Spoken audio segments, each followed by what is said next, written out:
ময়দানের মানুষ ফুটবলার এবং ক্রীড়া জগতের সঙ্গে যুক্ত সকলের পাশে দাঁড়ানোর লক্ষ্য নিয়ে শুরু হয়েছিল ময়দান সাথী। আর সেই উদ্যোগের অন্যতম মুখ সৌরভ পাল। বাংলার ফুটবলের হারানো গৌরব ও স্বর্ণযুগ ফিরিয়ে আনার লক্ষ্যে দীর্ঘদিন ধরেই কাজ করে চলেছেন তিনি।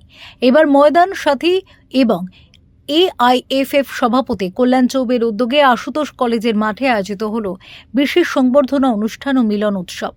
সংবর্ধনা দেওয়া হয় খেলো ইন্ডিয়া চ্যাম্পিয়ন বাংলা ফুটবল দল এভারেস্ট জয়ী দেবদাস নন্দী, দেবাশিস বিশ্বাস এবং সাঁতারু সায়নী দাসকে।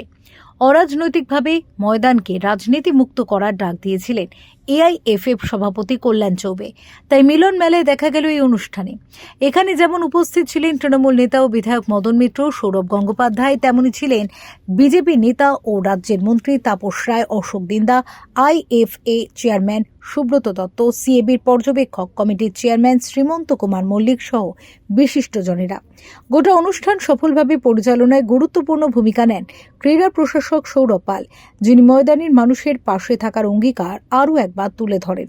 আমরা তো ময়দান সাথী ধরো সকালবেলায় অ্যাম্বুলেন্স দিচ্ছি প্লেয়ারদের প্র্যাকটিসের জন্য, জল আমরা দিচ্ছি সমস্ত, এবং আমরা CRS যেটা বলে সেই CRSটাও আমরা করিয়ে দিচ্ছি সব ক্লাবগুলোর, যারা IFA অ্যাফিলিয়েটেড ক্লাব CRS এগুলো করাচ্ছি ময়দান সাথীর পক্ষ থেকে ধারাবাহিকভাবে। এবার কারোর হাসপাতালে ভর্তির দরকার ছিল, খেলাধুলার সরঞ্জাম দরকার ছিল, অপারেশন দরকার ছিল।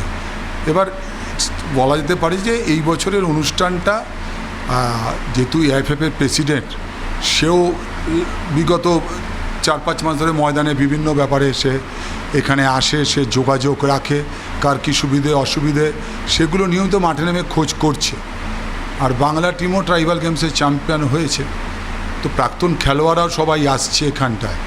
তো আমাদের এই জোড়াবাগান ক্লাবের একটা বর্ষপূরণ উৎসব হয়, আর ময়দান সাথী আমরা যারা আছি সমস্ত মানুষরা একসাথে বসে প্ল্যান করলাম, এবং বলা যেতে পারে যে মাঠে নেমে মাঠের এই মাটির সাথে ঘাসের সাথে বসে আড্ডা মেরে কল্যাণ চৌবে সবাইকে নিয়ে একটা পরিবেশটা এমন করলো যে সবাইকে ডেকে একটা সম্বর্ধনা দেওয়া হোক, পর্বতারোহীদের, সাঁতারু এবং ট্রাইবাল গেমস জয়ী বাংলা দলকে।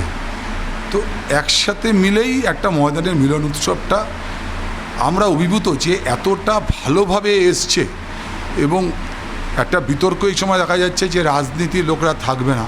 সত্যিকারে বলতে গেলে যারা ক্রীড়াপ্রেমী রাজনীতিক, যাদের কাছে খেলাটাই হচ্ছে আগে, রাজনীতিটা পরে, সেই মানুষরা কিন্তু আজকে সবাই মোটামুটি এসছিল।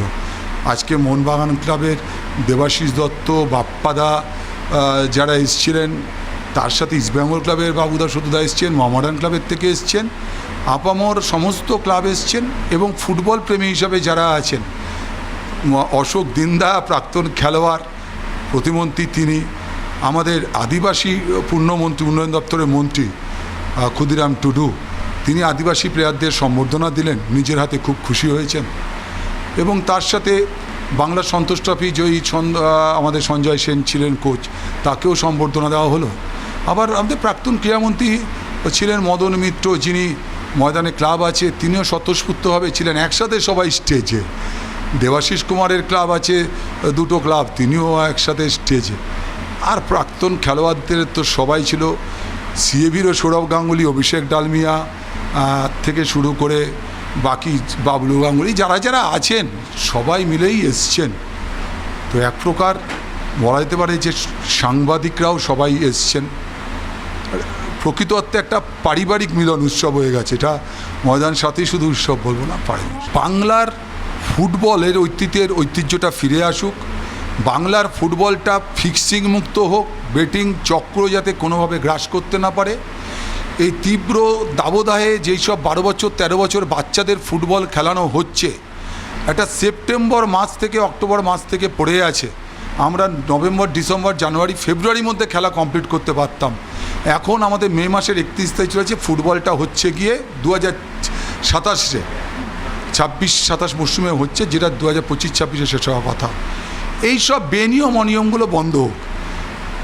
আমরা চাই একটা পরিচ্ছন্ন ফুটবল সমাজ, বাংলার ফুটবল নিয়ামক সংস্থা সব ক্লাবকে নিয়ে গড়ে তুলুক। সরকার তার পাশে থাকবে সহযোগিতার জন্য, বলে তাদের সাপোর্ট প্রচণ্ডভাবে দরকার। আমার না ভালো লাগে, আমি একটা নাম তুলতে চাই যে সৃজন ভট্টাচার্য। যখন রোনাল্ডিও এসেছিল আমি দেখেছিলাম ফুটবল অন্তপ্রাণ পাগল, মানে ও কোনো দিন একটা যে এসছে যেখানে রোনাল্ডো ছিল ও দরজার বাইরে দাঁড়িয়ে আছে, ভেতরে ঢুকছে না।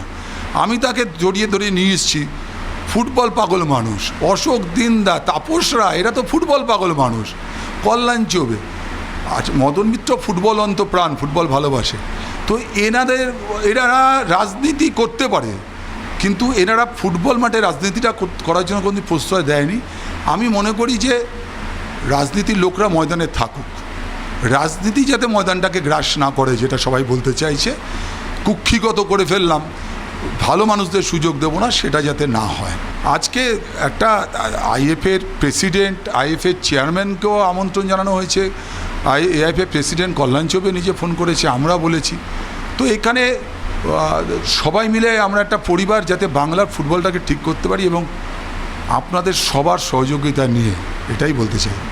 ময়দান যদি খেলা এবং খেলোয়াড়দের উন্নতির জন্য হয় এবং সেক্ষেত্রে প্রশাসকদের যদি দক্ষতা এবং যোগ্যতার নিয়ে প্রশ্ন থাকে, সেই কারণে যদি পশ্চিমবাংলার মতো একটা রাজ্য, যে রাজ্য খেলা এবং কলা এই যে দুটো সংস্কৃতির জন্য সারা ভারতে এবং বিশ্বে বিখ্যাত, সেইখানে যদি কোথাও খেলা বঞ্চিত হয়ে থাকে, আর যদি তারপরে সকলে মিলে একত্রিত হয়ে খেলাকে আবার ভালো করার জন্য প্রচেষ্টা রাখা হয়, আমার মনে হয় সেখানে সন্দেহ বা বিতর্কের অবকাশ না রাখা ভালো হবে। এটা ঠিক যে পশ্চিমবঙ্গে দীর্ঘ 15 বছর পর রাজনীতির শাসক দলের পরিবর্তন হয়েছে। প্রত্যেক রাজনৈতিক দলের একটা বিচার থাকে, তাদের একটা দূরদৃষ্টি থাকে। বর্তমানে পশ্চিমবাংলায় ভারতীয় জনতা পার্টির মুখ্যমন্ত্রী এবং ভারতীয় জনতা পার্টির সরকার। আমার দৃঢ় বিশ্বাস যে বিজেপি সারা ভারতে যেরকমভাবে ডেভেলপমেন্ট এবং উন্নতি নিয়ে কথা বলে, উন্নতি করে দেখায়, তার লাভ, তার প্রভাব পশ্চিমবাংলাতেও পড়বে। আপনারা জানেন যে মাননীয় প্রধানমন্ত্রী খেলা এবং খেলোয়াড়দের ভীষণ উৎসাহ দিয়ে থাকে। অলিম্পিক হোক, প্যারা অলিম্পিক হোক, এশিয়ান গেমস হোক, প্যারা এশিয়ান গেমস হোক, খেলো ইন্ডিয়া হোক, প্যারা খেলো ইন্ডিয়া হোক, ট্রাইবাল খেলো ইন্ডিয়া হোক, ইউনিভার্সিটি খেলো ইন্ডিয়া হোক, সমস্ত খেলোয়াড়দের আর্থিক অনুদান, পরিকাঠামোর বিকাশ এবং আন্তর্জাতিক স্তরে মেডেল জেতা খেলোয়াড়দের যে ইনসেন্টিভ দেওয়ার চল মাননীয় প্রধানমন্ত্রী করেছেন, আমার মনে হয় পশ্চিমবঙ্গ সেখান থেকে বঞ্চিত ছিল।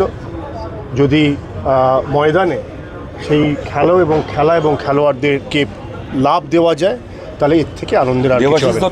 গত 3 বছরে পশ্চিমবাংলায় কোনো খেলায় ভারতীয় ফুটবল ফেডারেশনের সভাপতি ডাক পাননি, এবং সেজন্য ভারতীয় ফুটবল ফেডারেশনের দোষ নেই, ভারতীয় ফুটবল ফেডারেশনের সভাপতির দোষ নেই।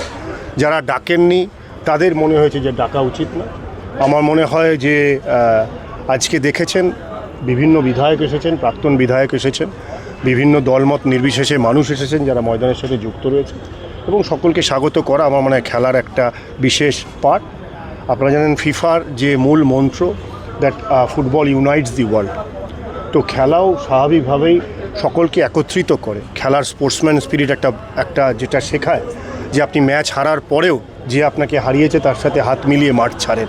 যদি আমরা এই শৃঙ্খলা নিয়ে আসতে পারি মানুষের মধ্যে, তাহলে যুবদের চরিত্রে একটা বিকাশ হবে, এবং পশ্চিমবাংলায় যে একটা অবক্ষয় লক্ষ্য করা গেছে বিগত 1.5 দশকে, সেখান থেকে আমরা বেরিয়ে আসতে পারি। আমার মনে প্রথমে দেখি যে অনেকগুলো যদি এরকম হয় যে কলকাতা ময়দানে কতগুলো মাঠ আছে, সেই মাঠগুলোর অডিট হোক, সেই মাঠগুলো কোথাও যদি উন্নতি করা যায়, সেখানে যদি বাথরুমের ব্যবস্থা করা যায়, স্নানের ব্যবস্থা করা যায়, যেখানে মহিলা খেলোয়াড়রা খেলছে পাওয়া যাচ্ছে কিনা, প্যারা খেলোয়াড় খেলার সুবিধা রয়েছে কিনা, এখানে যে সময় খেলা হচ্ছে জেলার খেলোয়াড়েরা আসছে, সে রাতে 3টের সময় 4টের সময় ট্রেন ধরে আসছে কিনা, ফেরার ব্যবস্থা আছে কিনা, এখানে থাকার ব্যবস্থা আছে কিনা, যে ক্লাবগুলো চলছে তাদের পরিকাঠামো বা অন্যান্য সুযোগ সুবিধা কী দেওয়া উচিত। আমরা যদি এই বিষয়গুলো নিয়ে আমরা ভাবি, কে ছিল, কে কি করেছে, সে ভুল করেছে বলে আমাকে দ্বিগুণ ভুল করে তার ভুলটাকে সঠিক করতে হবে, এই প্রতিহিংসা, গান্ধীজি বলেছেন যে an eye for an eye makes the whole world blind. তো সেক্ষেত্রে আমার মনে হয় ওই রকম চিন্তাধারা নিয়ে এগোনো উচিত নয়। ফুটবল আমরা সামান্য কিছু খেলেছি এবং আপনাদের মাধ্যমে ফুটবল এবং অন্য খেলা সম্পর্কে আরও বেশি অভিজ্ঞতা পরামর্শ নেব। সকলে মিলে যদি কালেকটিভলি ময়দানের উন্নতি করা যায় তাহলে কলকাতার উন্নতি হবে, কলকাতার উন্নতি হলে বাংলার উন্নতি হবে, বাংলার যদি উন্নতি হয় তার থেকে আনন্দ এবং গৌরবের কিছু হবে না। ক্যালেন্ডার প্রকাশ হয়েছে সরকারিভাবে এবং এটা স্বাভাবিক। মানুষ যখন সরাসরি অফিসিয়াল ইনফরমেশন যার কাছে থাকে না, ফুটবল খেলা এমন একটা জনপ্রিয় খেলা যেখানে ভারতের সব থেকে বেশি মানুষ ক্রিকেটের পরে ফুটবলটাই দেখেন, এটা স্বাভাবিক যে কিছু রিউমার থাকবে, কিছু কল্পনা থাকবে। আমার মনে হয় যে ফুটবল নিয়ে কোনো আশঙ্কা প্রকাশের জায়গা নেই। আমি বিগত দিনেও বলেছি, যখন সুপ্রিম কোর্টেও কেস চলছিল, হাইকোর্টেও কেস চলেছিল, সবসময় আত্মবিশ্বাসের সাথে, দৃঢ় বিশ্বাসের সাথে বলেছি যে খেলা চলবে, খেলা কখনো থামবে না। ঈশ্বরের কৃপায় খেলা চলেছে। আপনারা খুব সাকসেসফুল একটা আইএসএল দেখেছেন। শেষ দিন পর্যন্ত 4টে ক্লাব চ্যাম্পিয়ন হতে পারত। খেলা শেষের পরে সারা মাঠে এত লোক এসেছে। আমার মনে হয় এটাই ফুটবলের সবথেকে বড় বিজ্ঞাপন। একসাথে মিলে ফুটবল এগিয়ে যাবে, চিন্তা করার ব্যাপার। এর মধ্যে একটা চিঠি দিয়েছে, তারা চাইছে যে লিগটাকে তারা রান করাতে, ফলে সেই জায়গা দাঁড়িয়ে কি এখনো অবধি স্ট্যান্ড আপনারা নিচ্ছেন? সংশ্লিষ্ট জায়গায় এটা নিয়ে আলোচনা হবে। কালেকটিভলি একটা আলোচনার পরে সকলে মিলে ফুটবলের যেটা ভালো হয় সেই সিদ্ধান্ত। ময়দানকে কি রাজনীতি মুক্ত করা যাবে? রাজনীতি তো কি করতে হবে? যেখানে দুটো ব্যক্তি থাকে সেখানে দুটো মত থাকে এবং দুটো মতের মতানৈক্যই হলো গিয়ে রাজনীতি। তো সেক্ষেত্রে রাজনীতি প্রজানীতি বলে কিছু নেই। আমার মনে হয় মতবিরোধকে কাটিয়ে উঠে একসাথে চলতে হবে। Bureau report, channel 10।